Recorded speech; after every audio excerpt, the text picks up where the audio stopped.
चाहे न्यूजीलैंड के साथ हो, चाहे यूके के साथ हो, और हाल ही में यूरोपियन यूनियन के साथ तो mother of all deals, trade deals बनाई गई है, जहां पे it actually covers 1/4 of the global GDP. आदरणीय प्रधानमंत्री श्री नरेंद्र मोदी जी ने भारत के आर्थिक भविष्य को बहुत उज्जवल बनाने के लिए एक के बाद एक ये ट्रेड डील साइन करी है, और उनके संयम, उनके धैर्य और कुशल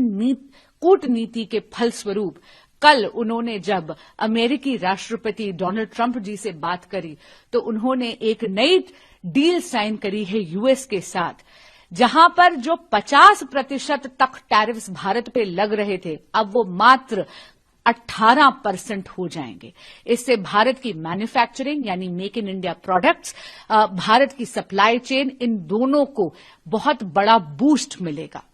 यही नहीं, जो अमरीकी टेक्नोलॉजी है उसके लिए हमारा एक्सेस और ज्यादा सुगम हो जाएगा, और वो भी मेक इन इंडिया गुड्स को और ज्यादा प्रबल करेगा, उन्हें बूस्ट देगा। अगर हम हमारे कंपेटिटर्स को देखें तो भारत पे लगाए हुए 18% का ये टैरिफ सबसे ज्यादा सस्ता है, सबसे कम है, और ये भारतीय गुड्स को अमरीकी बाजार में एक कंपेटिटिव एज देगा। विश्व की सबसे 2 बड़े लोकतंत्र एक साथ आए हैं। ये भारत के लिए ही नहीं बल्कि पूरे विश्व के लिए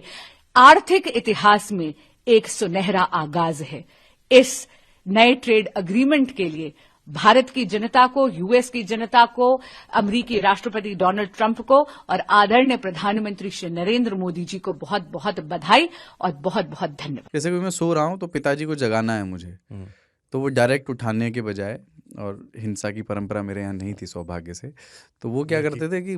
उस कमरे में आ जाएंगे या बाहर से गुजरेंगे और चौपाई बोलेंगे, प्रात काल उठ गए रघुनाथा मात पिता गुरु नावही माता। कभी कभी मैं गुस्से में उठ करके अरे पापा चरण स्पर्श किया और सो गया, मैंने कहा अब मत उठाना।